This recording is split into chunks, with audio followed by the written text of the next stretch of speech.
Just say hi to everybody on this lovely sunny Thursday night. I mean, how committed is everybody to coming? It's lovely to see so many familiar faces in there. Suzanne, Eliane, and Jenny for three of the faces I can see.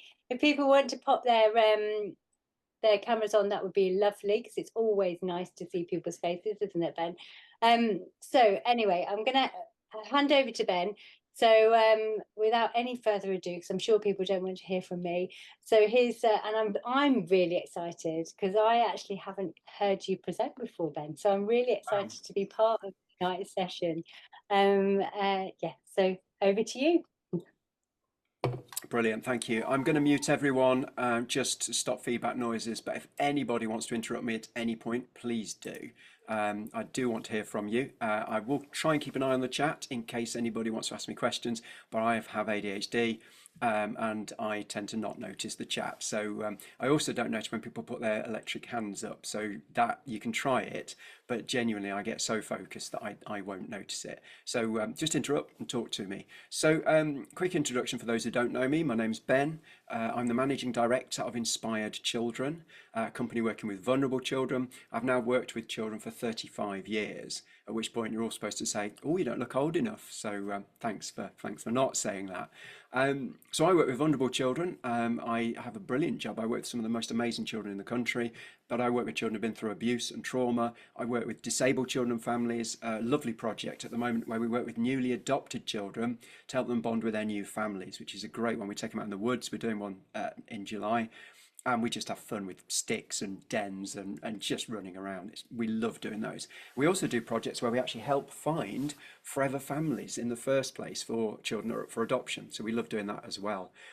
Turns out though that working with vulnerable children doesn't really pay very well. I don't know if anyone else has noticed that slight discrepancy, but many of our children's sessions actually make a loss. So 12 years ago, I decided I was going to do this. I was going to do training, keynote speeches at conferences, write books in order to make some money to basically subsidize our children's sessions. And breaking news is that we've had such a successful last 2 years with my training and my conference keynotes that we're now able to offer our first sessions for free, completely free to the vulnerable children. So yeah, the first one, of course, that I've chosen, and you'll all understand this, is an alpaca walk. We're taking our children, we've got a group of children with Down syndrome and a group of newly adopted children, and we're taking them on a free alpaca walk, which is brilliant, which is just such a lovely thing to be able to do. And we're doing that in August, and that's our first of many. But alpacas, if you don't know much about alpacas, they're basically nice llamas. So llamas are the evil ones, alpacas are the good ones. Alpacas are just these incredibly gentle creatures with the best hairstyles ever. And so, yeah, we're taking a group of newly adopted children to walk some alpacas. So I'm a play specialist, as most of you will know. I'm an author. I've written a book about play, which is quite an achievement because I do have ADHD. I'm also going through an ASD diagnosis at the moment. Turns out you can have both. But I was told by teachers when I was younger that I'm lazy, that I can't stick at a task, that I'll never amount to anything. And I'd love to take my book back to my old teachers and go, look, I'm not lazy. You just taught me wrong. But it was 40 years ago, so they are probably all dead by now. So sorry, but a dark turn to the training there. The thing is that even now, and that was the 1970s when we didn't understand conditions like ADHD, but even now I hear of children with ADHD who are still being told those same things because they can't focus. Well, they can focus, they just need to be stimulated. So I wrote a book all about play, and it'll be obvious to you guys that a lot of the rest of society doesn't really value play. In fact, one of the biggest problems of our job is that play itself is not valued by other people. Very few people, parents for instance, look at a baby room worker lying on the floor with babies using them as a bouncy castle. They're not going, wow, look at the neurological development going on there. And in fact, you work with older children as well. I work with babies up to 19-year-olds. You don't get many head teachers looking out of the window at lunchtime going, whoa, cartwheels and handstands. This must be the richest time of the day for brain growth. Let's invest in lunchtime.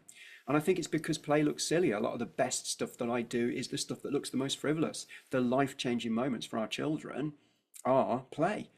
So even my own family don't understand what I do for a living. My son is 16. He's just started volunteering on some of our projects. Now, yes, I do have a modern slavery policy, but the loophole is you can use your own children for free. It's brilliant. So he's running around last year with a little boy, 6-year-old, and they were doing obstacle courses, piggyback races, and climbing trees together. And at the end of it, my son just went, "So is that your job then? You just play?" Just didn't get it at all. Now, sadly, about 4 months ago, I did this speech at a conference in London, forgot my son was in the audience, told that story, still not speaking to me to this day. He came up to me afterwards and he went, "I don't talk like that, Dad. What are you making me sound like I talk like that in front of all those people for?" The thing is, what my son didn't know at the time was that 6 year old was adopted when he was 3 years old. And when he was adopted, he was morbidly obese. And that's because his birth parents had kept him strapped into his pushchair and not let him move for his entire early childhood. He had type 2 diabetes. He was at such extreme risk of health complications that he had to be adopted. He'd been weaned on Greggs sausage rolls and McDonald's. And so he was then adopted. Well, you wouldn't know any of that now. If you meet this child now, he's stick thin for a start. He has got more energy in his small frame than any child I've ever worked with. He runs everywhere. He jumps off everything. He climbs everywhere. He falls over a lot. But that's because he had such a restrictive early years that that's fundamentally shaped his brain and made him more clumsy.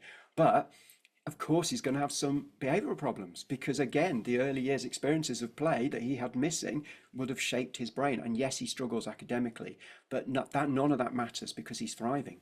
He is living his absolute best life with the most loving, adoptive, and really patient family. He is absolutely thriving. Week in, week out, you see him thriving. So my son wasn't just giving him play.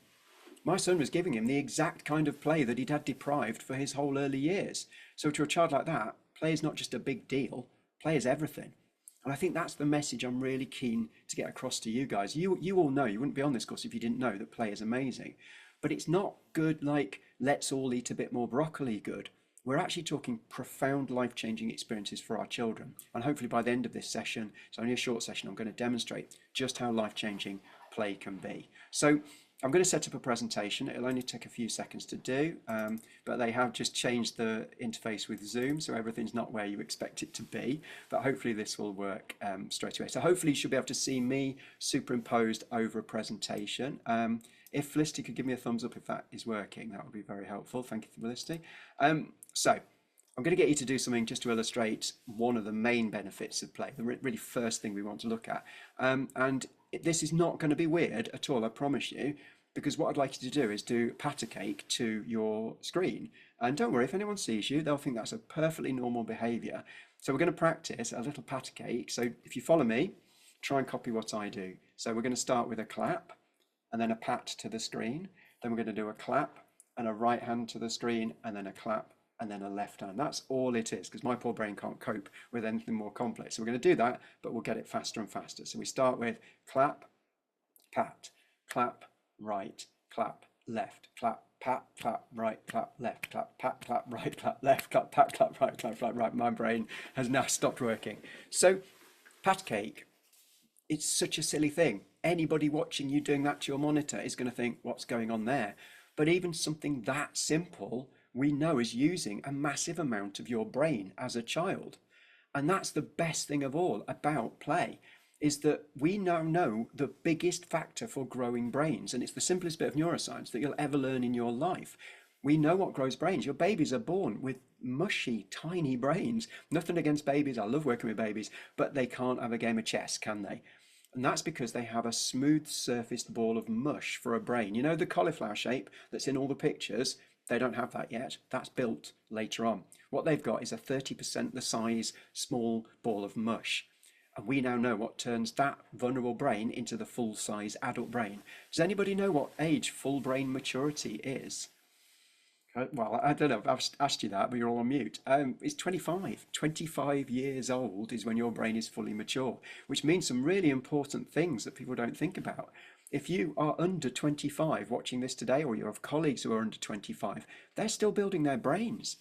And as we now know that the complex behavior centers of your brain are the last bits to form, it means two things. Firstly, it means that if you're under 25 watching this, you've got an excuse to misbehave for the whole rest of the day because you're still building that bit of your brain. But it also means we need to be a lot more forgiving of our children, our 2 year olds, our 4 year olds, even our 11 year olds. They are still building the conscious bits of their brain that moderate behavior. So they're going to get it wrong.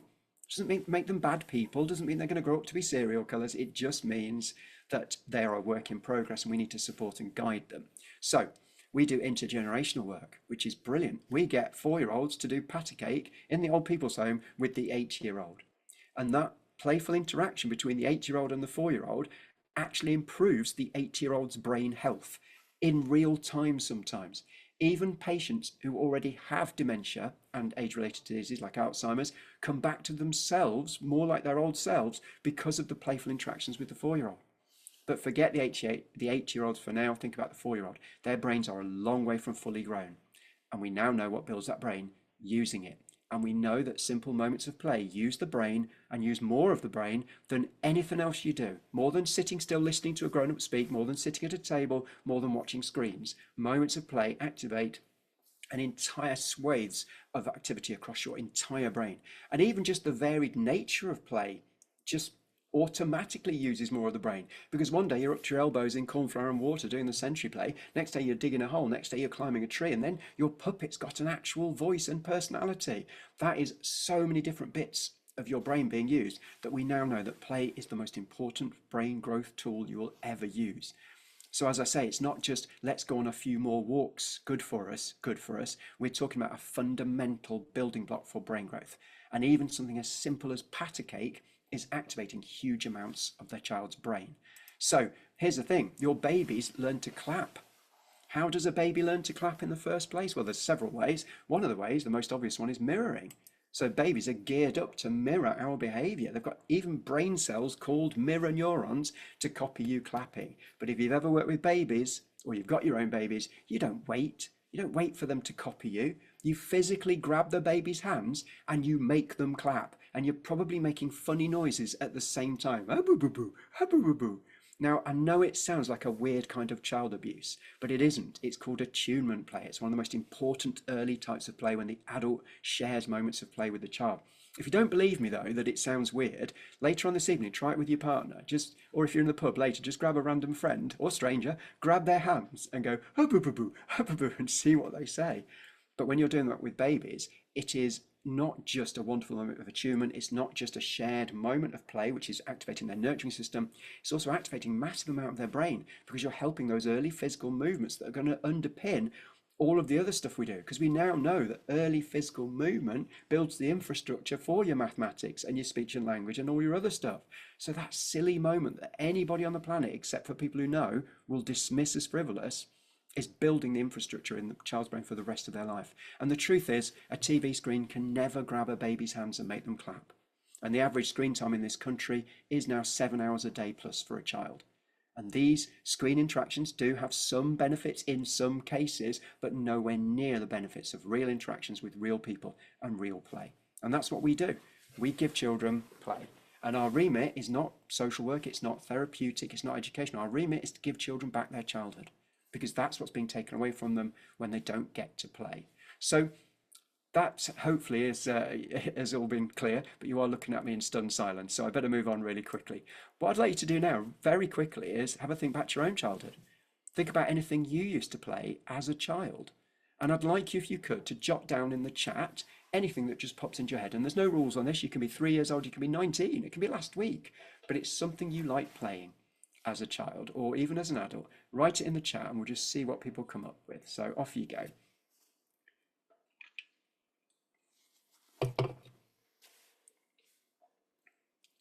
Oh, mud pies. Love a mud pie. I'd say there is something about early years that I think sometimes we make things sound a lot more middle class than they are. So we all used to say mud pies. And then a few years ago, suddenly it became, oh, mud kitchen, darling. It's like mud pies to mud kitchen. It suddenly sounds a lot more posh, doesn't it? But no, oh, potions with petals. Yeah, playing with Barbies. I mean, that small world play, I'm going to show you later. Firework display. French skipping, who's put that? Oh, is that the one where it's around your legs and you're jumping in and out? I've got some of those in my van. No help to you now, of course. But yeah, there is so much benefit to stuff like that. Yeah, making perfume. Oh, yes. Yeah, imaginary world. Playing in an old bus in a field. I mean, that's something you don't get very often. Skipping rope and Barbies. So almost everything that you've written here is either imaginative, creative, outdoors, completely made up, or all of those things. And that is a generational thing. That is people who've come from the 1970s, 80s, 90s childhood, maybe early 2000s. Not modern children, though. If you ask a group of modern children what their most memorable play opportunity is, not all of them, some will still do making dens, some will still do climbing trees, but you will get a significant number who just say my games console or even my phone. And it's a huge change because the stuff you've put there, if you were to unpick all the learning that was going on in all of those, every single one of them, you'd be here all day. The amount of development and learning that goes on, especially when you get to make up a game, that's one of the most powerful things you ever do for your imagination. But when do modern children get a chance to make up their own games? So, oh, Skipperton space hoppers. Yeah, space hoppers are a little bit triggering for me because I ran a parent fun day several years ago now. I thought, what could be more fun than space hoppers? So we decided to do a parent space hopper race. It did not go well because they lined up on the start line. We bought the space hoppers, they're all on them. And the minute I said go, they just nose planted straight into the ground. Over 75% of these parents just literally smacked face first. Luckily, it was grass because they've just lost the ability to space hopper. The few that actually cleared the line realized after 3 bounces how actually exhausting space hoppering is and just had to stop. It was the worst parent race we've ever done. So, yeah, space hoppers, but they are so much exercise and so good for you. Okay, so we're looking in many cases like two very different ideas of childhood. The ideas that you've just put down and what many, not all, but many modern children are saying. So I'm going to show you why that's so significant. But in order to do that, we need to really unpick our brains. Because if we don't understand the difference between old and new bits of our brain, then we kind of miss some of the really obvious bits that we need to be looking at with children. And we do have a very special brain. All of you have got this very unique brain. It's incredibly special. It can do stuff no other animal on the planet even comes close to. But even really simple things that we take for granted. So if you've not eaten yet, there's a bit of your brain going, oh, I wonder what's for tea. Your ability to consciously think of the future, no animal can do that. Animals live purely in the present. Yeah, they do not have that conscious awareness of time because that takes imagination, and it's imagination that's in that unique upper brain. Okay, so to put it into context, before this mutation that we had about 200,000 years ago, huge growth in our brains, and it's, by the way, why human skulls are big, flat and slappy and all of the mammal skulls go in, because we mutated so much more of our upper brain. But before that, we had the intelligence of a chimpanzee. Now, chimpanzees are really intelligent creatures. They're probably up there amongst the most intelligent creatures on the planet, but they are so far behind humans. So a chimpanzee can actually use a stick as a tool or even as a weapon. But no chimpanzee could ever pick up a stick and go, Expelliarmus, because they don't have the neurological architecture for simple imagination. So I hope that makes sense because everything's up there. Mathematics, complex speech and language. Some other ones that people don't think about. Empathy relies on a huge amount of imagination. You've got to be able to imagine yourself in the shoes of another person. And that takes a massive amount of upper brain. You need to understand consciously people's feelings. That requires imagination. That means empathy is an upper brain function. And I don't want to break this to you, cat owners, and I already know that there are some cat owners here. Cats don't have empathy. And I'm so sorry to tell you that, but they don't. And I did say that at an animal charity a few months ago, and for the first time in my whole career. Is that a cat, Felicity, walking behind you? I've just seen an animal, or is that a dog? No, okay. I just thought that would be perfect timing if that was a cat. I said that at an animal charity and I got booed. First time in my career I've been booed doing a speech. So in order to not have that happen again, I thought I'd share a picture of my own cat just to show you I don't hate cats, all right? I'm nothing against cats. And in fact, cats can be loving and they can be nurturing. They've got that built in. Cats have a built-in nurturing system like all mammals do. But no cat ever chases a mouse going, oh, I bet that hurt. They can't do it. They cannot consciously understand feelings. Has anyone else got badly behaved cats? I think I know one person who has. I've got cats who are absolute delinquents. I had a lady come round to my house about this cat. She only lives 2 doors down. She complained that my cat had been bullying her cat. I didn't know what I'm supposed to do with this information. I said, well, I'll have a word with him. I don't think it's going to do any good. That's not even the worst thing he does. Apparently, she has a catnip bush at the end of her garden for her cat's use. My cat has been leading other cats into her garden. My cat's a drug dealer. That's what I've been told. About 20 minutes of me apologising and saying sorry because my cat is the local bully and drug dealer. And I do take owning a cat very seriously, I took him to one side. I had a word with him. I said, listen, I'm not cross, but I'm very disappointed in your behaviour. You've let yourself down. You've let your family down. He just meowed for food because he has no conscious awareness of behaviour. Okay, so now we've cleared that up. Drug dealing cats notwithstanding, those new bits of brain, the really special bits that were built between 200,000 years ago and 2 million years ago, they weren't built to replace the old bits. They were built on top of them. We've still got all the old bits in our brain, and those bits are geared up for survival. We've got a brain stem. That's a primitive bit of your brain that's exactly the same as a snake's brain. You've got a tiny little snake brain in the middle of your brain. It's responsible for heartbeat, respiration, all the things that keep you alive. Then you've got a mammal brain. Share it with all mammals. Your paleomammalian cortex, but don't ever write that one down because it's also called your limbic system. Much easier to remember. Your limbic system is the bit of your brain right now that if you've not had your dinner is making you hungry, because that's the bit of the brain responsible for food and sex and sleep. So every time you feel hungry, it's your limbic system making you feel hungry, because if you don't eat, you die. So your limbic system makes you hungry to make you eat, because these bits of the brain are there to keep you alive. I hope that makes sense. Now, I do a lot of work with really vulnerable children, so I know how bad it is when the limbic system takes over the whole child's brain. If you work with vulnerable children, it can be the most catastrophic thing ever. I'm not going to be covering much of that this evening, but even in simple ways, the limbic system can take over your brain. You all know that 8 roast potatoes is enough roast potatoes. Your stomach actually sends signals to your brain to tell you, oh God, please, no more roast potatoes. I've had enough roast potatoes. And what do you do instead? 4 more roast potatoes minimum. And that's because the limbic system is really clever. It doesn't want you to die, it wants you to eat. But it's really old. It's not in the new bit of brain, 200,000 years. It's in the really old, we think 200 million year old bit of brain. So it doesn't know that in 30 seconds time you're going to eat a massive pudding with custard. So it deliberately overrides your feelings of fullness to force you to overeat, to lay down fat deposits for the long winter ahead. Every time you overeat, it's because your limbic system makes you do that, because it's trying to protect you from a famine. Really powerful bit of the brain. That's why we overeat. It's a good excuse, isn't it? Oh yeah, no, I'm only eating all this cake because it's my limbic system. It's not me. Yeah. I'll tell you what, that's quite nice. Little gift for you guys to take with you tonight. Every time you eat cake, from this point onwards, it now counts as research. So you can say, I'm sorry, I'm researching the neuroscience of the limbic system. Thank you very much. Hand me another slice. And the more cake you eat, the more research it is. That's how it works. So the limbic system and the brain stem, they're there to keep you alive. And they are there, they're incredibly powerful. They can take over your whole brain. So that's why we come to this question. Because understanding the primitive brain makes this question not make any sense at all. And I will explain why. Why do children skip? Well, the obvious answer, because it's fun, because it's joyful. But actually, we now believe that's more a symptom of the behaviour, not a cause for the behaviour. And if you look at babies, again, we're back with those babies. They're rubbish. And I love working with babies, don't get me wrong, but they can't even move away from a threat. They're the most vulnerable a human being ever is. So there has to be systems in place in the brain to protect the baby. The first system's not even in the baby, it's in us.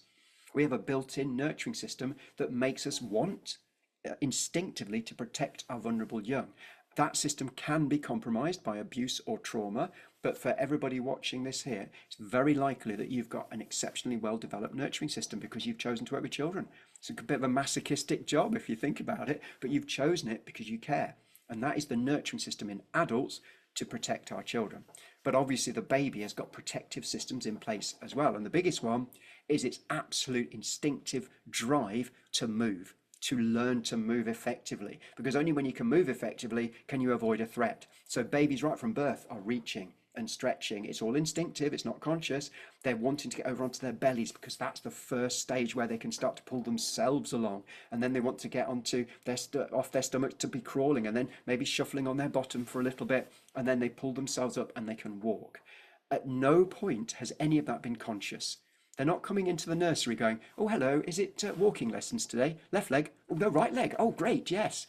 It's not that at all. It's pure instinct. All of this is to make that human being as safe as possible, because only when you can walk can you adequately move away from a threat. Now, here's the clever bit. As soon as you learn walking, you discard all the methods that got you there. You stop crawling, you stop shuffling on your bottom, because those methods are no longer effective or efficient to get you out of danger. But of course, walking's not fast enough, is it?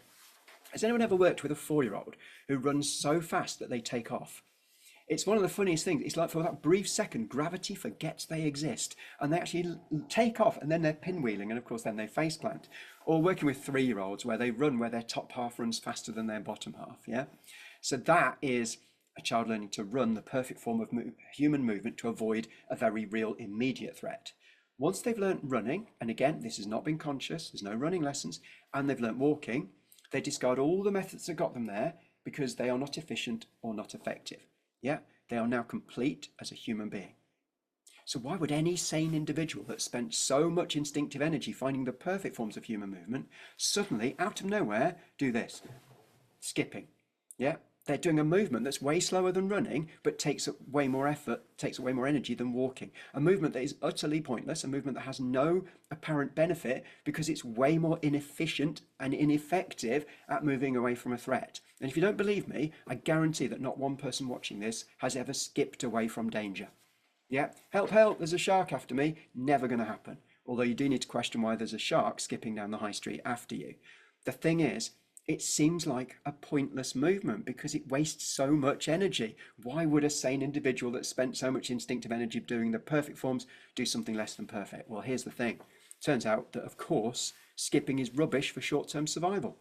You don't skip away from a mugger or an active volcano, but skipping is absolutely amazing for long-term survival. That extra double jump that you do that makes it a skip, that massively increases the potential for bone density improvements in your lower limbs. And bone density equates to bone health, and bone health is a key criteria for life expectancy. The skipping you do as a child can help prevent osteoporosis 40, 50, 70 years later on in your life because you can't build your bone health in adult life. It's too late. You've got to do it in childhood. And of course, it's not just skipping. Think about the handstands and the cartwheels, the things that are getting banned in primary schools. They are building the bone density in your arms. And of course, it's not even just one criteria for life expectancy, the bone health. Skipping's exhausting. Have a skip around in a bit. Once we finish this, skip around your living room. It is exhausting. We do training for midday supervisors because I like to make schools an oasis of play at lunchtime rather than 45 minutes of adults telling children what not to do. So I train midday staff and we do a skipping game with them that we've nicknamed the Dinner Lady Killer because it will floor a midday supervisor after 30 seconds. It is so exhausting because it's skipping that it's more even than running. And that means it's working your heart and your lungs. And if you want to look at life expectancy, look no further than heart health, because your heart health is the biggest criteria for life expectancy for your whole life. And you cannot build a strong, healthy heart in adulthood. It is way too late by then. You only get one chance. Unless you are incredibly fortunate and get a heart transplant, you get one shot and it's childhood. You are building the heart that lasts you the rest of your life, and it's the biggest criteria for life expectancy. And skipping works your heart massively, which means it builds it massively. And then, of course, it's your lungs. Best defense against respiratory illness? Well, we know this now after COVID. Have a strong respiratory system in the first place. How do you get it? Early childhood, running, skipping, jumping, climbing, handstands, cartwheels, all of those early childhood movements build the life expectancy that you need for the rest of your life. So in skipping alone, there are 3 aspects of life expectancy, and the truth is that isn't a coincidence. That's actually why children skip. It is one more instinctive movement specifically to turn vulnerable mammals into strong, healthy adult mammals. That's why children skip. So some of you will be thinking, this is suggestive. It's suggestive that skipping and other play behaviors are more likely in the primitive brain than they are in the unique human brain. Yeah? Because it seems like mammals, not just children, play. And this brings in my favorite neuroscientist, a guy called Jaak Panksepp. Jaak Panksepp's nickname is the rat tickler. If you've not heard of this guy, look him up. He's hilarious because he's an absolute legend. But he tickled rats and made them laugh. And up until that point, no one knew that rats could laugh. He's the first one who discovered that rats laugh so high-pitched, human ears can't hear it, so he's listening with an ultrasonic microphone while tickling rats. That's a slow day at the funding panel, isn't it? I could do that job. I want to tickle rats. Give me your money, I'll tickle them for you. He doesn't talk anything like that, I'm so sorry. The thing is, he's actually looking at mammal emotions. I am making fun, but what he's doing is incredibly serious, incredibly important work, because he's looking at primal emotions in his mammals, and he's watching his laboratory full of rats, and they are doing something that he doesn't understand. They're play fighting. They're rolling around each other. They're jumping off things. They're climbing things. They're foraging. They're exploring. Those behaviors make no sense from an evolutionary biology perspective because the rats playing are more vulnerable, not less. Those rats playing, the baby rats, they're not looking out for predators. A fox could swoop in. No, I don't mean a fox, do I? Sorry, I'm very tired. I've been on the road all week, travelling up to Newcastle a little bit. I don't mean a fox, a falcon. A fox riding a falcon could swoop in, kill those rats. It's game over. And that should have died out, that behaviour, because it makes you more vulnerable. One generation, two generation, gone. Except it hasn't died out. We believe that mammals have been playing for 200, not 1,000 years, 200 million years. Next time you play with your children, you're upholding a 200 million year old tradition. And Jaak Panksepp wanted to know why. So he did some experiments. These are weird experiments. Well, the first one's weird, the second one's horrible. The first weird one, he put a lady rat in a cage with two boy rats. One of the boy rats had had loads of play growing up. The other boy rat, no play at all. Guess which rat the lady rat always mates with? Playful rat. Playful rats are sexier than non-playful ones. Write that one down. And that shows us that the play urge is so powerful that it's actually not just for the current generation, it's desirable to protect future generations. And the only answer that fits Jaak Panksepp's findings is that play must have a purpose that outweighs the short-term vulnerability. And that's what we now know. Play is a key mechanism for turning vulnerable baby mammals into strong, healthy adult mammals. Yeah. Now, again, this suggests it's primitive brain, because if it's a survival trait, the primitive bits of the brain are the survival bits. So this is the horrible experiment that he did. He surgically disconnected bits of rats' brains to see if they still played. And it turns out they do, even missing their entire upper brain. And that tells us once and for all that play and the urge to play in mammals is in the primitive limbic system, the bit of your brain associated with food and sex and sleep. And I know some of you are thinking, but surely in humans play is more than that. And you're absolutely right. And that's what we're going to be finishing with later on in this session. Play in humans only, and only humans, we take it into the upper brain when we start pretending, when we start imagining. But for all, underneath all of that, the same kind of play we do with dogs, cats, dolphins do it, rats do it, that is a limbic system response. And that is an instinctive part of the brain. It means some really interesting things about your children's behavior for a start. So because it's an instinctive bit of the brain, a lot of the play behaviors that children can get told off for are not conscious. They're not deliberately trying to misbehave. What they're doing is trying to instinctively turn themselves into powerful, strong, healthy adults. And the environment changes the limbic system response to do whatever's most developmentally rich in that space. So if you've got a child in a field, chances are they're going to run around going, ah, yeah. But if the field's on a slope, what are they going to do instead? They'll roll down it, not consciously. They're not going, oh, hello, I must calibrate my inner ear. Let's roll down that hill, and then I might talk to Jessica to develop my social skills. It's not that at all. It's just pure instinct. See it, do it. Yeah, and that's the limbic system at work. Yeah. Now, anyone else work in schools here? So I work in loads of schools. I work with nurseries. Schools have got the best spaces ever for development. They're these long, thin spaces that are absolutely perfect for running. Only they're corridors. And every single day, in every single school in the country, a child or many children will be told off for running in the corridors. And the truth is, they're not badly behaved. They're not trying to disobey the adults or flout authority or be badly behaved or any of that. They're acting on a 200 million year old impulse to be the strongest, healthiest they can. And that in that perfect running space, that is what they do. And some children, don't get me wrong, can walk perfectly normally in corridors. But you're going to work with some children who don't have a hope in hell. And they are going to be told off every single day. I got the cane in the 1970s for running in a corridor. I know, that's awful, isn't it? I still feel the injustice. In fairness, I did run into the deputy head's belly at speed, but I still feel how unjust that was. That's not bad behaviour. That is an instinct, okay? If you watch corridors, you'll see something really fascinating happen. Watch a corridor in a school. You'll see this. It's very hard to do it on a screen, but imagine it's not river dancing. It's a run walk. It's half run, half walk. Now that is conflict in the child's brain. That is a limbic system in that child, the primitive bit of the brain, and this is all instinctively going, hang on, you need to be fast and strong and balanced. This is perfect. Run, run, run. There could be a cave bear in your future. You've got to be as fast as you can. Off you go. But then the conscious brain, the human brain kicks in, doesn't it? Going, whoa, slow down, sunshine. Remember, the grown-ups told you you're not allowed to run. And the awkward run walk that you see is conflict between the human brain and the animal brain. That's not to be confused, by the way, with the walk run. The walk run is what old people do when they're crossing the road, when they do a run that's the same speed as walking, just to show they're making an effort, but is actually no faster and is really annoying. That's the walk run. The run walk, conflict in a child's brain, and it's something you can see every day in every corridor in the country. So, the limbic system, primitive part of the brain. Where this is going to get important for you guys, though, is what is it that makes one Jaffa cake not enough Jaffa cakes? What is it that means that in the whole history of Jaffa cakes, no one has ever eaten just one Jaffa cake, unless it's the last Jaffa cake, in which case a part of your heart dies inside? You always follow up one bit of food with another bit of food. If you don't like Jaffa cakes, it with the chips, it with the crisps. What is it that makes you follow that up? My wife loves kettle chips, absolutely loves it, and then realised she was eating a whole big bag of kettle chips of an evening. So she said, right, I tell you what, next time on the shopping order, let's get a multi-pack of small bags so I don't eat quite as many kettle chips. My wife now eats 5 bags of kettle chips of an evening because her brain drugs her into eating kettle chips. That is how your brain makes you eat. It drugs you. The next Jaffa cake that you eat after the first Jaffa cake, your brain wants to keep you alive, so it wants to keep you eating, so it produces addictive biochemicals that have a similar effect to heroin. Every time you eat a Jaffa cake, you crave the next Jaffa cake like a heroin addict craves heroin. And that's the chips, the curry, whatever your favourite food is. No, gin is not a food, stop it.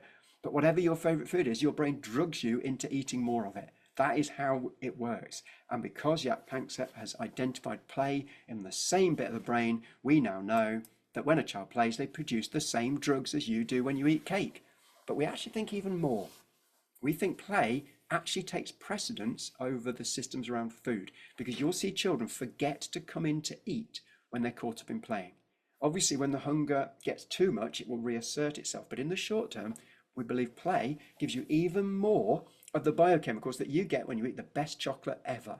And I'm not going to go into these in too much detail, but we've got benzodiazepines. I'll tell you, we'll come back to that. We've got oxytocin. Oxytocin is honestly such a powerful happiness hormone. It's one of 3 so-called happiness hormones. It's a neurotransmitter. It's an antidepressant, vital for your children. They need more oxytocin. But what's interesting for you guys is it's part of your attachment system. So if you've got children that have got insecure attachments, they're probably going to have less oxytocin, which means they'll have depression symptoms and probably behavior problems as well. And I work with children who've been passed from foster care to foster care. So of course they've got insecure attachments. They've had abusive adults in their past. I need them to produce more oxytocin purely for their well-being. So I do it through play.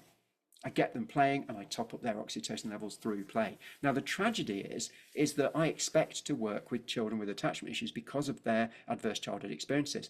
But you could find yourself working with absolutely ordinary children who still don't have enough oxytocin, because the degree of play and nurturing in the home, the face-to-face time we spend with our children, has declined so massively over the last 30 years that you're going to work with ordinary children who have the same symptoms as abused children, because we just don't spend enough face-to-face time with our children. 7 hours a day screen time cuts out a lot of play and a lot of face-to-face time. We don't dinners around the dinner table anymore, do we? We sit watching it in front of a screen. There's all sorts of changes in parenting. They've invented a feeding bottle with a bracket for your phone. You can now feed your baby while watching Netflix. All of this has led to some of your children not having enough oxytocin. So what do you need to do? Get them playing. It is the most powerful thing you'll do for their well-being, because it floods you with one of the most powerful antidepressants on the planet. Now, if you want to produce more oxytocin, there is a little pro tip for you.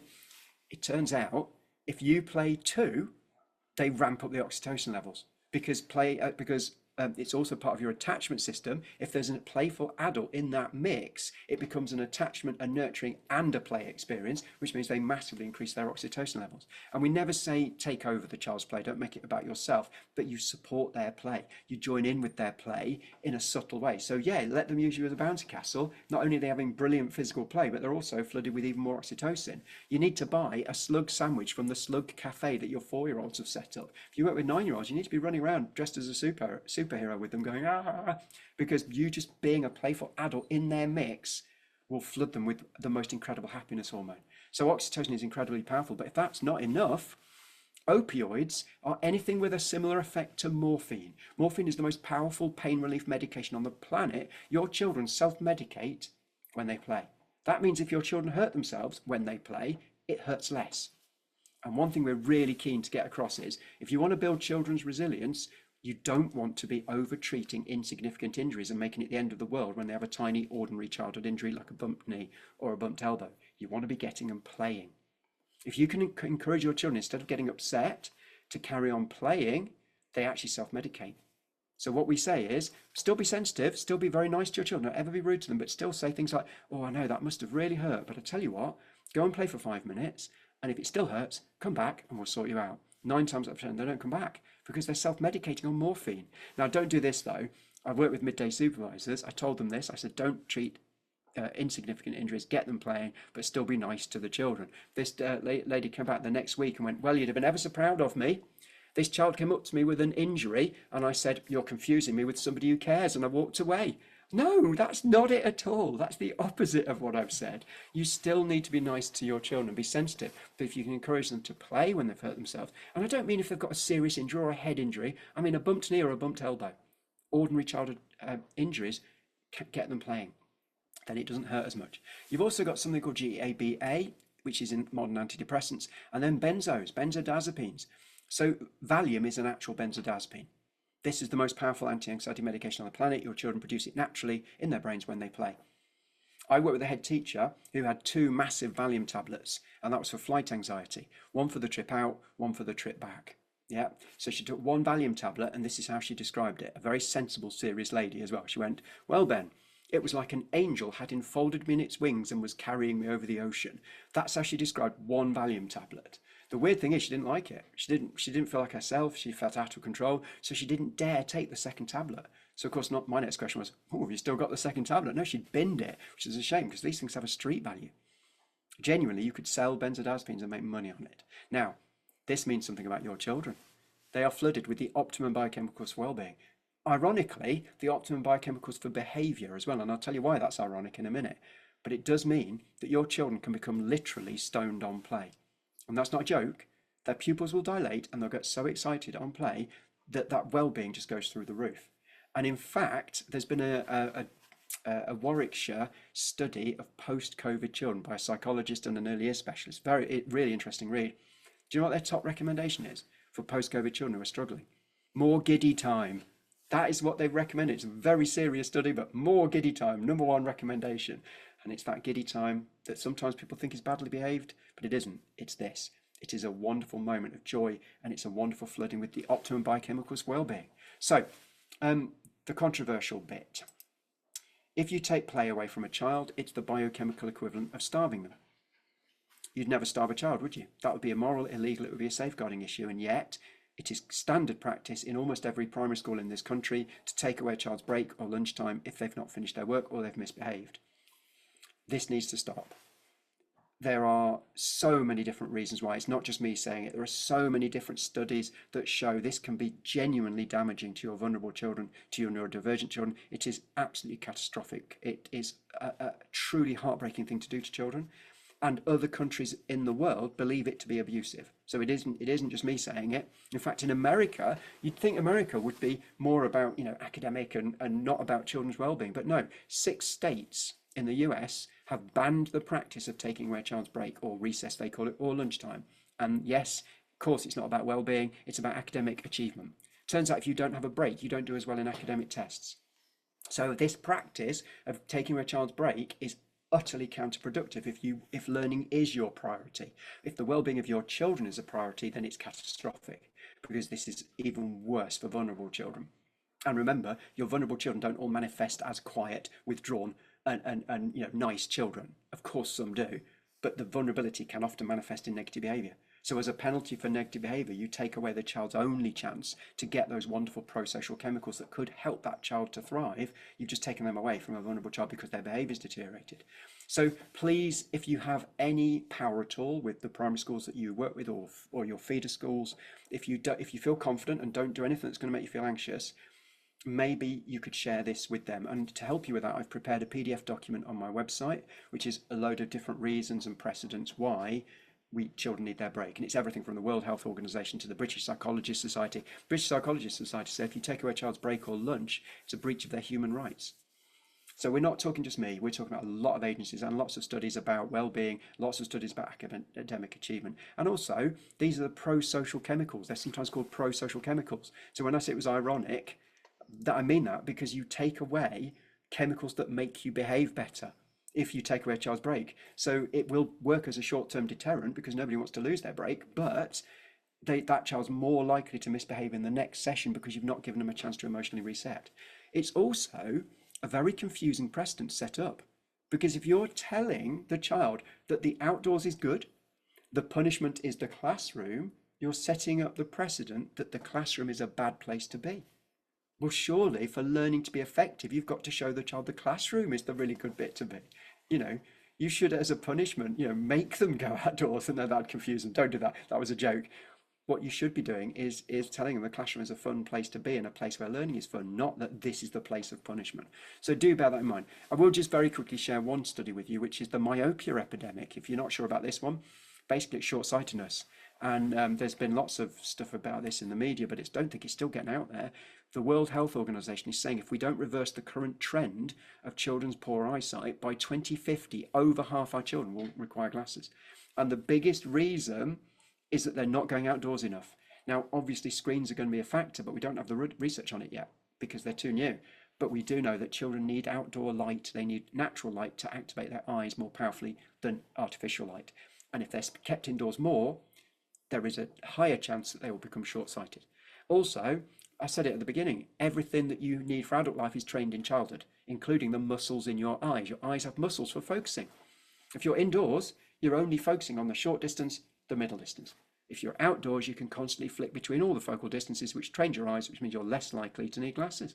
Because if you're outdoors, you're looking at, oh, a ladybird on my hand, oh, a tree in the middle distance, oh, wow, a fox riding a falcon, right in the far distance. All of that, constant back and forth, trains your eyesight for the rest of your life.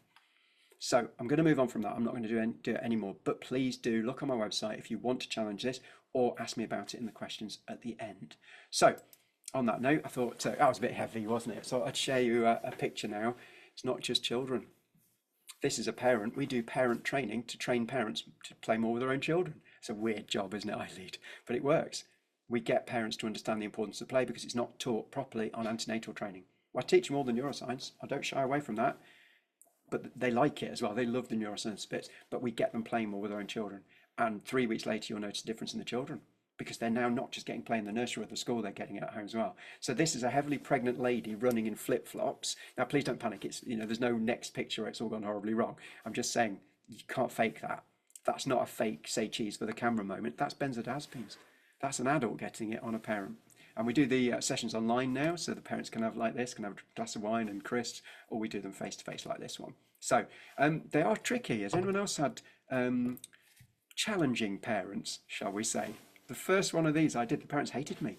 It was awful, the worst training I've ever done, and they were rude to me. They were muttering under their breath, and it was really quite a dicey training session. They called it training, which is always a mistake. We'd never call it that now for the parents. It's an informal session with somebody that's just talking about play.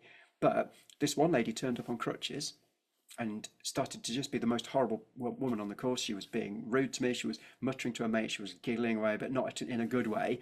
And I was getting so stressed because I'm not as confident as I seem. I was about to call it. I can't do this anymore. But I panicked and went, right, let's make some dens. And I got them making dens. And it was old bits of material, some den making pegs. This lady made a den, stole some biscuits from somewhere, and it was like a light switch. I've never seen such a transformation come over an adult because she started loving it. She loved sitting in her den with her biscuits and she started joining in all the play. She started answering questions. She started to get into the training course. At the end of it, we did a loose parts play fashion show, which if you've never done one of those, please do. Basically, it's dressing up, but without being told what to dress as. So it's not you're dressing up where it's Bob the Builder or, princess or whatever, or the gender stereotype stuff. It's just old duvets and curtains, and you make your own costumes, and you've got a bunch of 4-year-olds on the catwalk. Well, this lady found 2 sports cones, stuck them down her top, and became Madonna. And she's flouncing up and down on a pretend catwalk. Now, that's not the story. 10 minutes after the session, and I'd got away with it, 10 minutes after the session, there's a knock on the door. She came back in and went, oh, sorry, me duck, I've forgotten my crutches. Picked up her crutches and walked out. And I know what you're thinking. Clearly, Ben healed that lady. It was a miracle. Or was it benefit fraud? We don't know. But we do know that while she was playing, she was self-medicating on a morphine-like substance that will have made her injuries actually hurt less. And she'd have been flooded with benzodiazepines that make her feel better as well. So do bear that in mind. It isn't just for children. If we play together, and when we do the parent sessions, we get emails from parents saying, I feel like the mental health of our whole family's improved because we're playing more and we understand our children's play more. So do bear that in mind. Okay, we need to move on because it's not just play. Turns out, yeah, Pankset with his rats, he's noticing some other stuff as well. His rats, baby rats, are foraging and exploring, even missing their entire upper brains. And that tells us that curiosity is also in the primitive brain. Yes, again, in humans, we take it further. And I'm going to show you how we do that later. But for now, basic curiosity. It's really simple stuff. Stick your fingers in everything, smell everything, taste everything. Sensory play is not just for early years, by the way. If you work with older children after school or youth, get them doing sensory play. It's really good for them. Now, this is my other cat. I feel, I shouldn't really let my first cat, my drug dealing cat, hog the limelight, but he's even weirder. And I know there's cat owners here. I don't know if you recognise this behaviour. Whenever he sees anybody, and it has to be a human being, by the way, he instantly turns around, looks over his shoulder at you with his eyes, doesn't blink, sticks his bottom out, and then reverses towards you with his bottom out invitingly. And he does that to visitors. It's really disconcerting. Nobody knows why he does it. And it's just one of those weird things. Why are you doing that? Now, my daughter, when she was 3, a massively powerful curiosity system. She was that kind of child who would stick her fingers in everything. Now you can see where this story's going. One thing they never tell you that you're ever going to have to say as a parent, don't stick your finger in the cat's bottom, but twice I had to shout that at my daughter, don't stick your finger in the cat's bottom, because she's going, oh, and he's going, oh. Unbelievable, but it is just curiosity, it's instinctive. And you don't need to experiment on rats, you see it. You work with 2-year-olds, watch them walk past a wall or a fence, they're stroking it. Don't even know they're doing it, pure instinct. That is basic curiosity, that floods you with benzodiazepines, one of the most powerful things you'll ever do. Now, if you like your biochemicals, you'll love this one. You don't even know you're producing it. Brain-derived neurotrophic factor, or BDNF, a lot easier to remember. Does what it says on the tin. Brain-derived means made in the brain, neuro means brain again, trophic's the important word, means growing. Made in the brain, brain-growing stuff, that's what it means. This is an essential brain growth hormone that you need throughout your whole lives. Once your brain is grown, it becomes a brain health hormone. So it's still useful for adults, but for children, it's vital. It's not an optional extra, by the way. You have to produce this to grow your brain to its correct size. If you don't have enough of this, smaller brain. Yeah. Now, don't worry, because your children are producing it all the time, but there are 2 times in your life when you produce it even more. Studies in laboratory mammals have shown when you play and when you explore, you ramp up your BDNF levels. Children who are encouraged in early childhood to play and explore could well have bigger brains because they produce massively more BDNF. Play and curiosity, once again, not doing the feel-good stuff, not the therapeutic stuff, but physically growing your brain. So hopefully that all makes sense. Play and curiosity are 2 of your most powerful things that you'll ever do with your children. They're therapeutically off the scale. In terms of learning, they embed learning better than anything else because they produce addictive biochemicals. If you make a learning opportunity full of play and curiosity so it stimulates the limbic system, they crave that learning. If you make maths so hands-on and stimulating that they produce benzodiazepines, they start craving maths like a heroin addict craves heroin, like a Jaffa cake addict craves Jaffa cakes. That's lifelong learning. That's how children's brains should be. In any learning environment, they should want to learn because they're addicted to learning. Unfortunately, we don't always get that right as children get older, and we actually get them producing not benzodiazepines, but cortisol, the stress hormone, which is the enemy of learning. But of course, there's also this bit of the brain, nurturing too. Play, curiosity, nurturing, the 3 most important things you ever do with your children. The nurturing system is a 2-way process, which is fab. You make a child feel amazing. Find a grotty child that no one else likes. Make that child feel like a rock star. They're going to flood with benzodiazepines. And then you get a hit too. It's only perk to your job. Yeah, nits and snot is not a perk. Neither is every cold that ever goes around. They're not perks. But you do get a little bit of drugs every time you do your job and make a child feel amazing. So that's the nurturing system.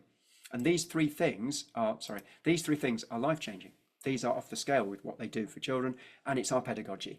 And I know you've all got different pedagogies, you've all got different ethos for working with children, but underneath it all, this is what we do. So if I work with a setting and they want me to have a therapeutic impact, I focus on play, nurturing and curiosity. But if I work for a school and they want me to do a maths lesson, I still focus on play, nurturing and curiosity. And I just wanted to give you one example of how life-changing these are. And this is children that I work with on adoption activity days. And it's a project we've been absolutely privileged to be part of since the pilot scheme about 12 years ago now. And basically, it's a way to find forever families for children who've been passed over for adoption. So, for whatever reason, there's something on the profile of that child that means they're now statistically less likely to be adopted. That could be ADHD, it could be Down syndrome, it could be that they're 7 instead of a 1 year old. These things make them statistically less harder to find a forever family for. Until a few years ago, that would have led in some cases to long-term fostering for those children. But now we do an event. It's called the Adoption Activity Day, but it's really just a party. If you want to know more about them, get in touch by email, because we're always, if you want to volunteer on them, get in touch by email as well. But they're basically a party for children. We have a laugh, we make dens, we have no remit for social work, no remit for adoption. We make dens, we make magic potions, and we just have fun. But during that event, adopters can join in. If you're an adopter sat in a den with a little girl with Down syndrome making magic potions together, you're not seeing the Down syndrome, you're meeting the real child. And these projects have now created more forever families than any other project that's ever been tried. So we love doing them, but we do have to brief adopters before we let them play in the same vicinity as the children. And we tell them 3 things, and you guys will take these for granted, but we do need to say them. Number 1, smile. I know it's obvious, but we have to say it. Number 2, get down to a child's level. Number 3, let the child lead. Don't take over their play, support their play. Yeah. This little girl turned up, probably about 4 or 5 years old, absolutely terrified. It's too noisy. There's too many adults there. It's a very hard session. If you do end up wanting to have a go on one, they're really hard. Don't get me wrong, they're challenging because there's way too many adults. Yeah. So she's looking around this room and she's really scared because she's already very vulnerable. But do you know what? That's fine, because that's what we're there for. Like I've said, we've got no remit for the other stuff, so we're there to help that child. No matter how nervous they might feel, we can help her have a brilliant time. Even if that means taking her into a corner and just making dens with her, that's all fine. But we didn't have to do anything, because her curiosity system, that primitive bit of her brain, suddenly kicked into overdrive because she saw a man in the corner of the room with a shiny bald head. She couldn't take her eyes off him. And he'd been told, smile, stay on her level, and let her lead. So he smiled at her and he just said hello. That gave her just enough courage to have an idea. Her idea was to go over to the big box of arts and crafts, find a bag of multicoloured feathers and some glue, and you've guessed the rest. She went back to the man and started gluing multicoloured feathers to his bald head. And of course, he'd been told, smile, stay on her level, and let her lead. So for the next 20 minutes, she carpeted his entire head in feathers and glue. And it's one of the most precious things I've seen in my whole career. The look of joy on that child's face was incredible. And that's a child who'd shown no joy at all the rest of the session, and if we're being honest, pretty much the rest of her life. But the exact same look of joy was mirrored on the face of this man as this wonderful moment of play happened. And at the end of the session, that was an expression of interest that did lead to a forever family for that child. Changed her life forever.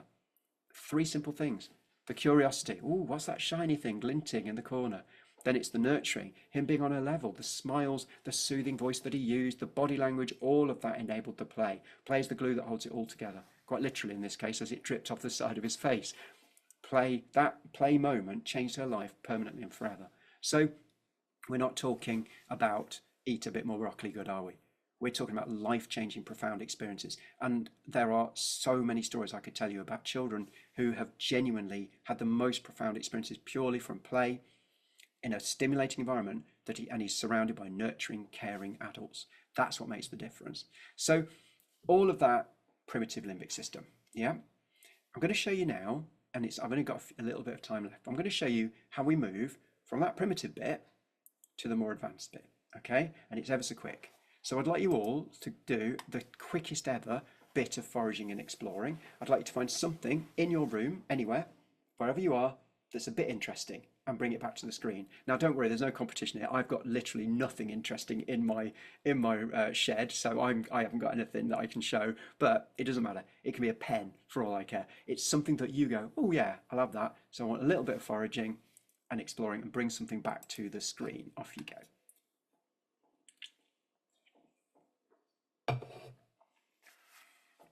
I've just seen Julie's comment about parents doing hide and seek. One of my adopted children sessions, one child said, oh, can we do hide and seek? And I went, yeah, brilliant idea. Then realised I'd just lost 30 children because they were too good at hiding. So that's when panic sets in, because we're in a wood. I found them all, don't worry. But yeah, it's one of those, you'd think I'd know after 30 years working with children that you don't just go, yeah, let's run off and hide, all of you vulnerable children in the woods. Anyway, we found them all.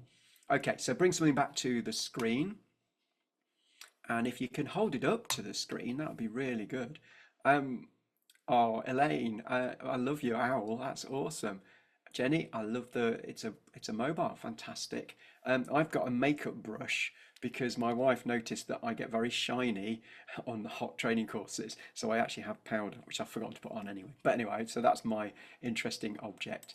Any others? Oh, I like Julie's. That is an awesome dog. That's fantastic. Is it? What's Felicity holding up? It's pink. Oh, it's a unicorn. Oh, of course it is. Yes. So, and it matches my background as well. It's very good. All right. So what you've done is foraging and exploring. You've done that. That's activated the limbic system in your brain. That's curiosity. That's what your children do. And you can really play with this if you work with children. You can leave things for them to discover. And it's one of my favourite things to do is to seed a nursery, outdoor area or indoor even, with stuff the children aren't expecting to find. I've got a big box of interesting pebbles that I've stolen from beaches with fossils in, crystals in, all sorts. I just hide them. But here's the crucial bit: don't tell them. You don't say, hey, children, we're doing an activity where we're finding some rocks. No, no, no. You wait. And if you've got ADHD like me, that's really annoying. Because sometimes they'll go half an hour and nobody's found one of your interesting rocks and you're dying inside wanting them to find one. But you can't tell them. Because then when they find one, that joy of discovery floods them with Ben's dad's. Ben, look what I've found. Then they go searching and hunting. So, you've got a sandpit, bury stuff in it. Don't tell them you've done it. Just bury a dinosaur in it one day. Bury gold coins in it another day. Don't ever tell them. Just let them be going through the sandpit and go, hang on a minute, what's this? And that's foraging and exploring. It's incredibly powerful stuff. Have a box that's not see-through. It's like a little treasure chest. I got one from a charity shop, little treasure chest. Have a different thing in it every day. It can be a slug one day, it can be a snail, or next day it's gold coin, next day it's, it's a fossil. It doesn't matter what it is. It's just that they open it up and they go, yeah, that is your foraging exploring. So how do we take that and take it into the totally unique, really special bit of brain, the bit that no animal can do? Well, I'll show you. This is going to be the most important thing a human being ever does in their life. And yet not one of you is going to notice it being important because we take it for granted so much. I would like you to, in the chat, I would like you to lie about what your object is. So this isn't a brush, a makeup brush. This is my special communicator for squirrels, and it can only talk to squirrels. So if anybody's phone goes off right now, we know you're secretly a squirrel. So I want you to pretend your item you've just foraged for is something it's not, and write it in the chat. You've got about 30 seconds to write whatever it isn't in the chat. I want you to lie, and then I'll show you why that's so important. Okay, let's see if we can. Of course, it's a frog. My object's a Ferrari, if only. Yeah, banana. Simple stuff, isn't it? Magic seed. Very expensive. Yeah, it's very good, Sophie.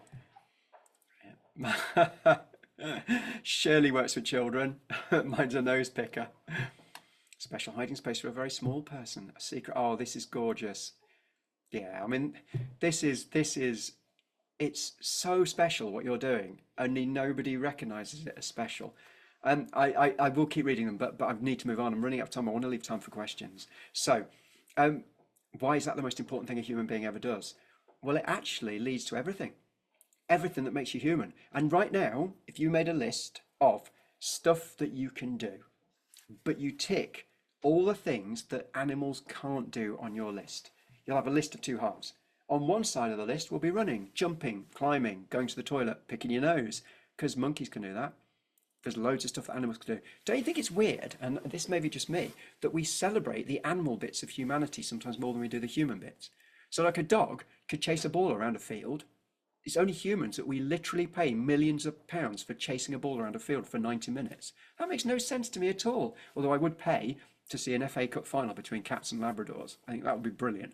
The thing is that they're the things animals can do. So what's on the unique list? What's on the special list? Mathematics, for a start, art, poetry, literature, architecture, engineering. So many things.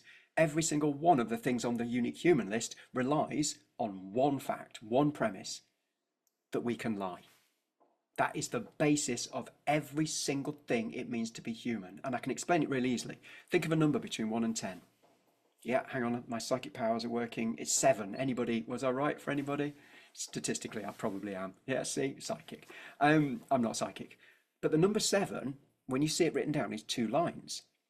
There is not enough information in those 2 lines to tell you what you know, because you know it isn't just 2 lines. You pretend It means a whole concept of number. One more is 8, one less is 6, 7 times it's 49, all wrapped up in 2 lines. That's not actually enough information. A computer can't do that. Computers don't have imagination. So to represent a 7, they have to have 7 switches in different positions. That's how they do it. But we can because we lie to ourselves. We pretend that means something more than it is. That's what symbolic representation is. And everything that is human is symbolic representation. Everything. So think of the letter A. The letter A is a circle and a line. Every animal on the planet looks at it, it's a circle and a line. You don't see that. You pretend it's a sound. You lie to yourself, and that is not possible. There is not enough information in a circle and line to be a sound, but you know it is because you've pretended it means that sound. Add a few more A's, some N's, and a B, you've got banana, which somebody's already pretended their thing is. Banana's a nonsense word, it's noise, but to you it's a curly yellow fruit. Add some more words, you've got verses in poetry, you've got lines in fiction, you've got sentences in an engineering manual, but it all relies on pretending. Everything we do that's different from animals is symbolic. Speech, language, mathematics, architecture, engineering, art, poetry, it all relies on that. And the brilliant thing is we don't know where it comes from. Even with all the neuroscience in the world that we know a lot of neuroscience now, still don't understand that simple premise. We know it's early childhood. We know that babies, well, we don't know, but we think babies don't yet have an imagination. Yeah? But then something happens, something incredibly magical, the most special thing ever. Your babies have got a toy, a teddy. It's covered in saliva, it's manky, it's horrible, it's a sensory, tactile object to that baby. But at some point in their very early years, that becomes Mr. Bigglethwaite and he's got a personality. Nobody knows why, but we do believe it's adults in that environment that inspire it. We believe it's creative, imaginative adults with those children, reading stories, pretending the puppet's got a voice, doing the accents when you read a book, not just reading it straight, I'm a wicked witch, doing all that. We believe that is the foundation for that journey, the most amazing journey ever, a journey that covers 200 million years, going from the primitive brain to a bit that no other animal has, and you've just done it by pretending. That is the most important journey a child ever goes on, and you go on it with them.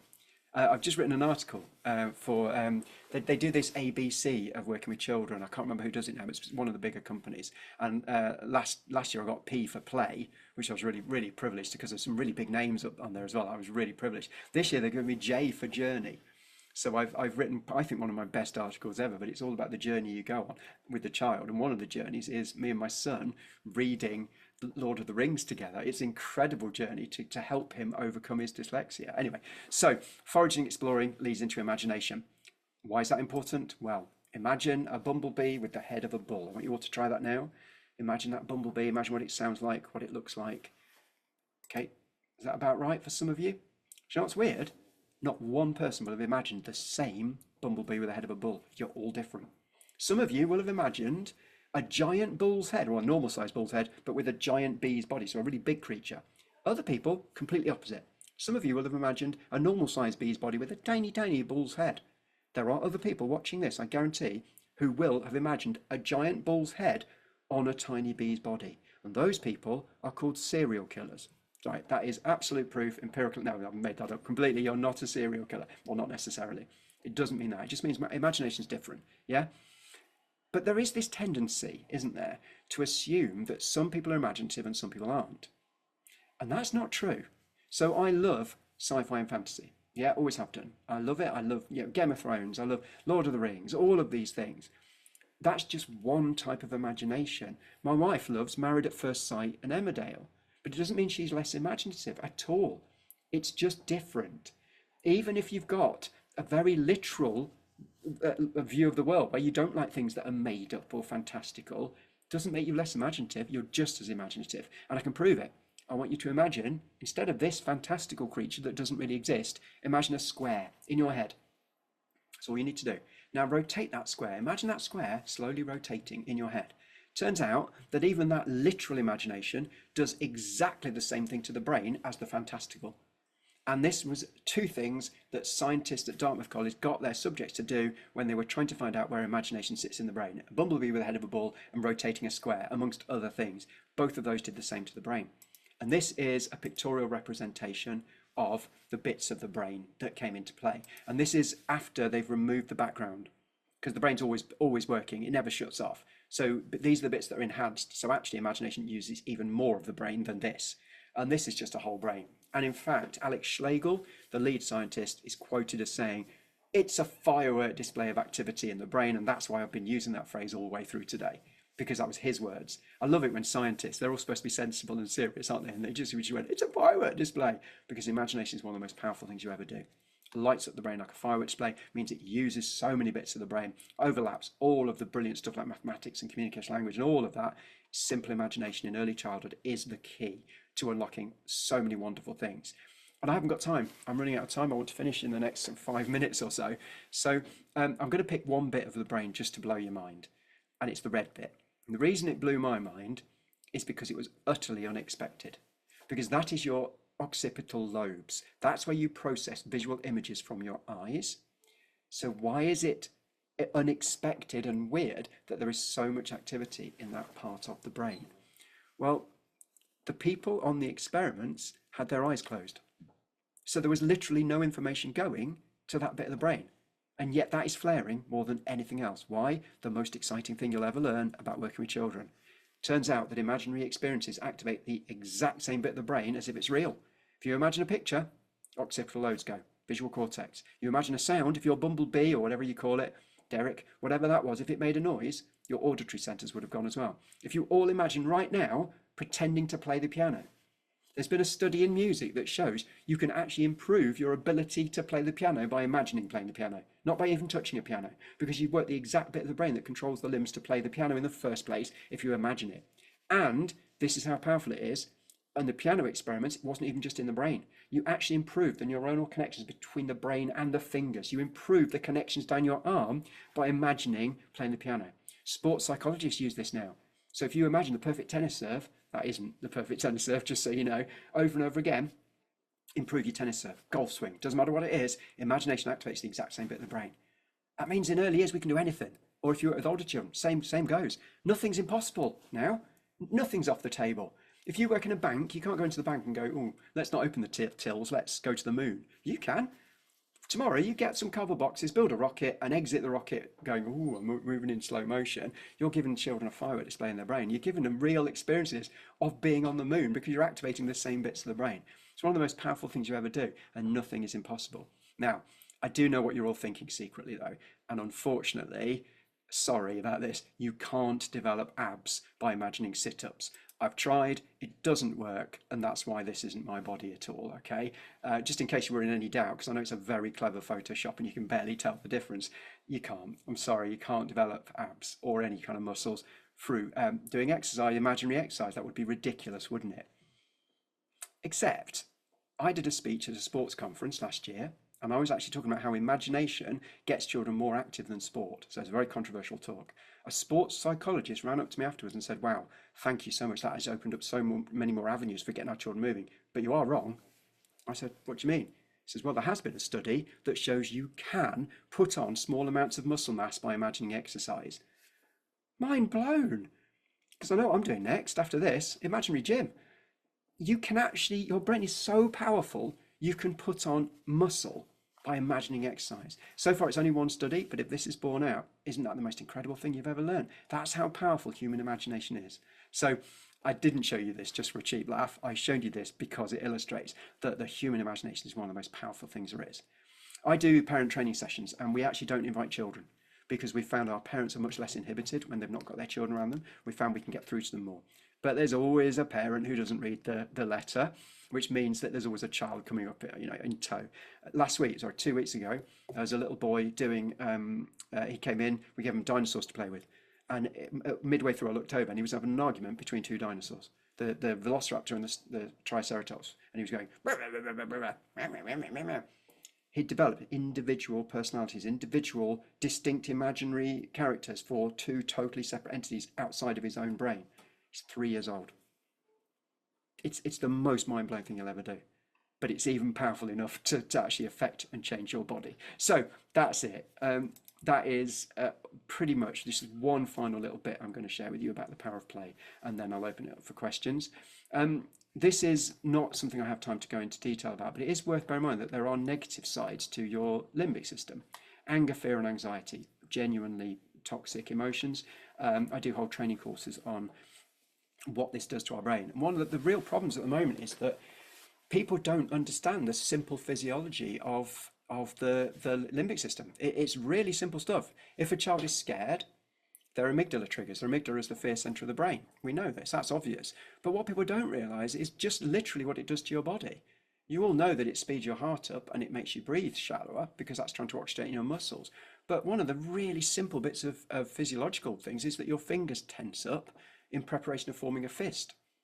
So if on day one of reception class you make every child write their name, if you've got a child that's scared in that new place on that first day, they now can't hold a pen as accurately, they can't write as well. They then feel humiliated because they can't do it as well as they did 3 weeks ago in the nursery, and when they feel really safe, that means they're now being told on day one of reception that writing's awful, writing's horrible, and that road to reluctance could stay with them the whole of their academic life.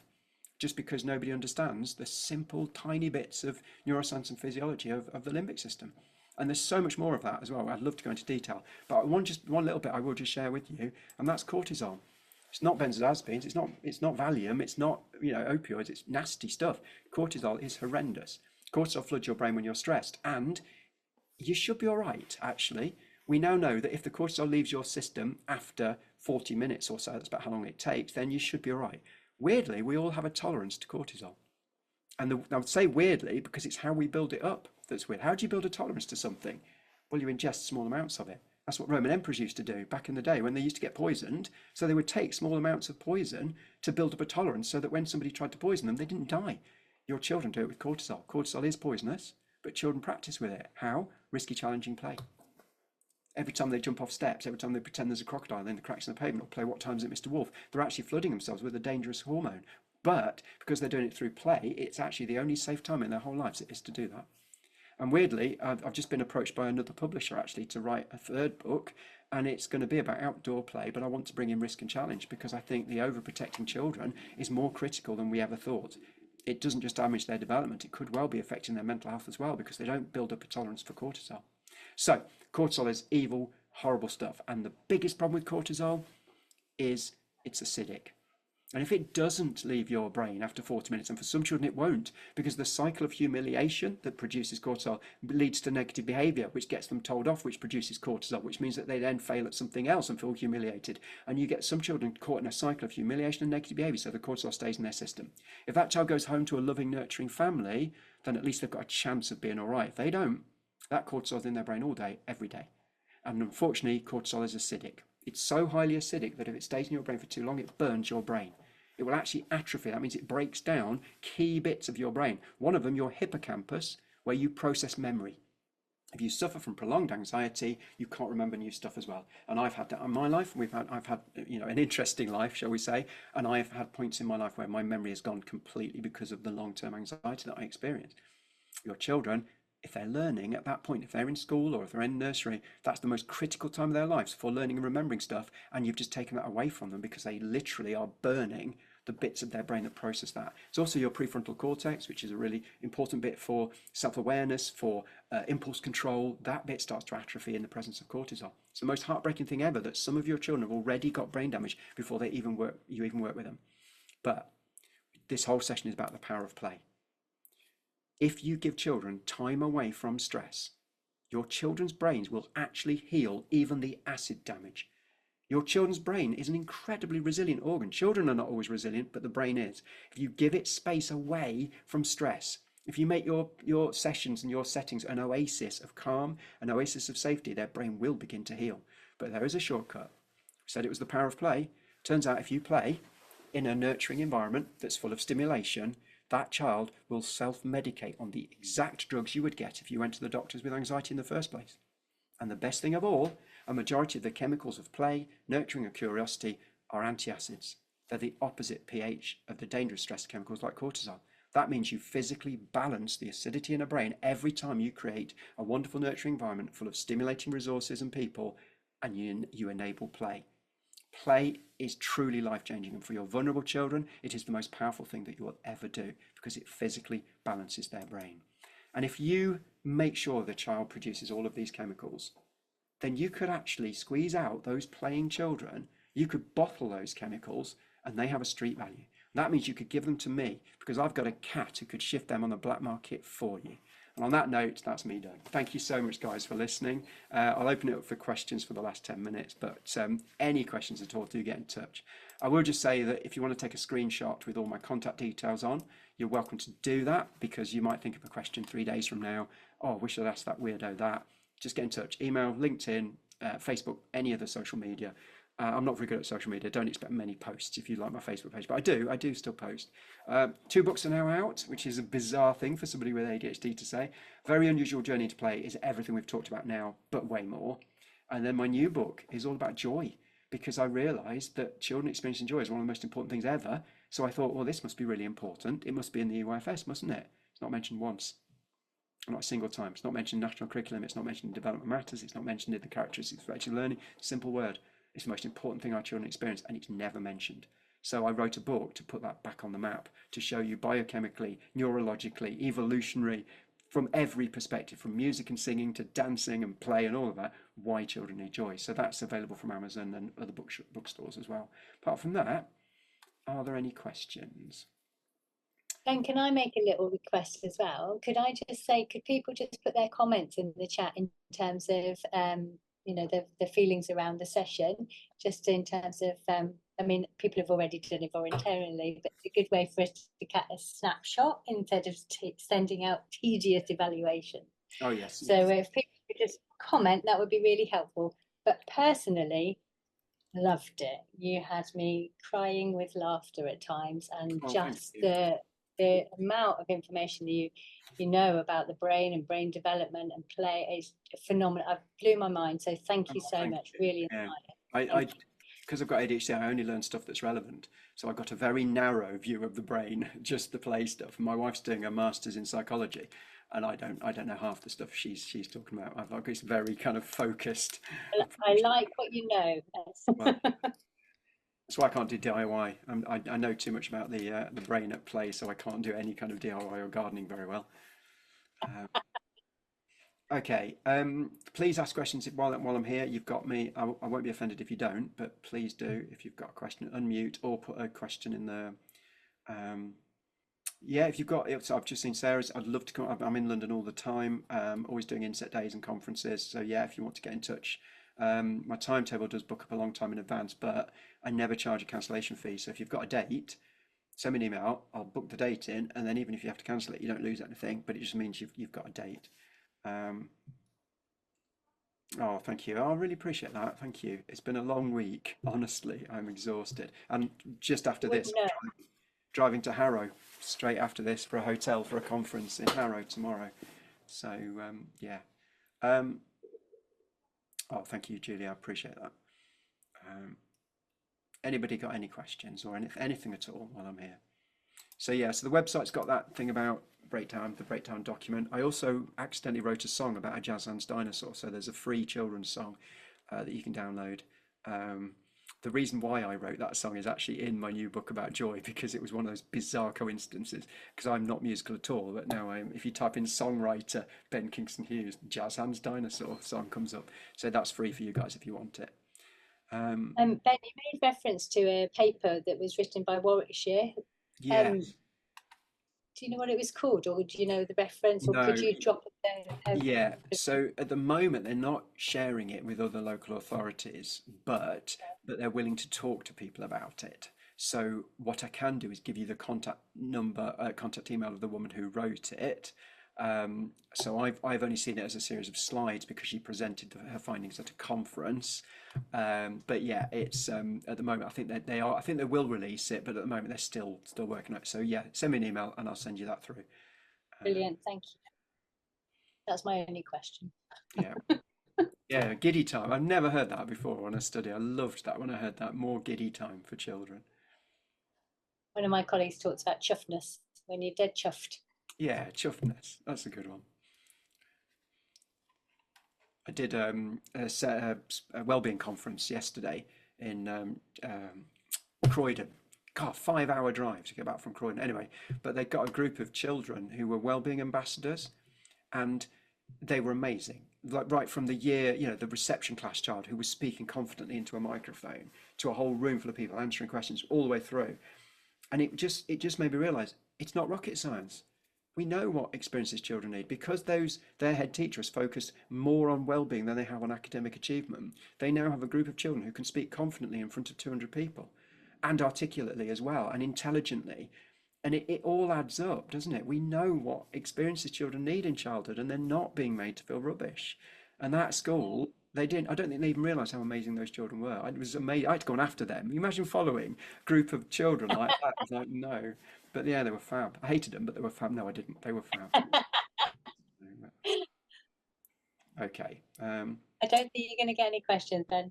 Well, someone's asked about a book with suggestions of games. Oh, sorry. No, but I want to. I want to have resources that people can download from my website. But since I started my company 12 years ago, I've literally not stopped. There are some resources to download on the website. So there's a couple of games that work well in the playground. So there's two games that work really well with midday supervisors. They are Last Ninja and Crocodile Crocodile. There are a few little things that you can do. Magic potions are brilliant. So magic potions just food coloring and glitter and stuff, but you use a torch to make them glow, and that's one thing you can do with your children. And there's a moment of oh, so you just get a little torch and make your potions glow. So that's on the website. So there are a few ideas. There's things for outdoor cookery if you were interested. Forest schools, there's a recipe for fire bread. I went on a forest school training, love forest school training, but they told us this bread, like fire bread, it was so boring. So I've invented the same, but with loads of chocolate in it. So you put drinking chocolate in the mix, and you put chocolate chunks in it as well. Then you've got chocolate bread, which is way nicer. So there's little ideas, but not enough. I accept that. I do need to get more out there. I'm also going to do a YouTube video about the break time stuff because that's been requested by one of the wellbeing conferences. So it'll be a short 5-10 minute video. If you do see that on my Facebook page, it'd be great if you could share it with your local schools. And I'm going to try and pitch it so I'm not telling schools off. I'm not trying to make them feel bad about it because I know it's a common practice, but I'm just going to give you very simple common sense. This is why you shouldn't do it, because I think that might reach more of an audience than just the document. So do share that once it comes out. It'll be August now, though. You've really made me think about leaders as well. You know, like you leading teams and how important it is to be playful with your staff teams Oh and yeah, offer yeah, those opportunities in terms of, you know, staff's well-being and yeah. supporting them in their Well, and children what's the synchronise with standard? you know, children synchronise with the mental It, health of their adults, don't they? So yeah, absolutely, absolutely. And they say, was it a team that played together, stayed together? yeah. I love that Shirley said that she didn't feel the need to fall asleep once, because that's your normal expectation of an evening webinar. Is it's a good time for a sleep. So I'm glad I didn't follow your expectations of it being a snooze fest. Okay, in that case, are people allowed to disconnect then, Felicity? Um, Yep. in that case, yeah. Oh wow, so your head teacher's read my book. Oh, that's awesome. Oh well, thank you for that. Yeah. Yeah, definitely. I'd love to come in. Yeah, get in touch. Send me an email. I do come to settings all over the country. I'm based in the Midlands, so the book is called A Very Unusual Journey into Play, and then the next one's called Why Children Need Joy. However, the new book we haven't yet got a working title for, but it's to do with outdoor play and risk and challenge, and the working title is Playing Out, Playing Wild. So I think that's the working title, but it won't be. I've not even started writing it yet. That's not until September. So You'll have to come and listen to Lorraine Sands when she does her session, Ben, with us, who's from New Zealand. And I have never experienced such risky play from very, very young children and yeah, until I've gone over to New Zealand and seen her settings. And her history is, I think her grandfather was a barrel, so would throw himself off the edge of cliffs in a barrel. oh God.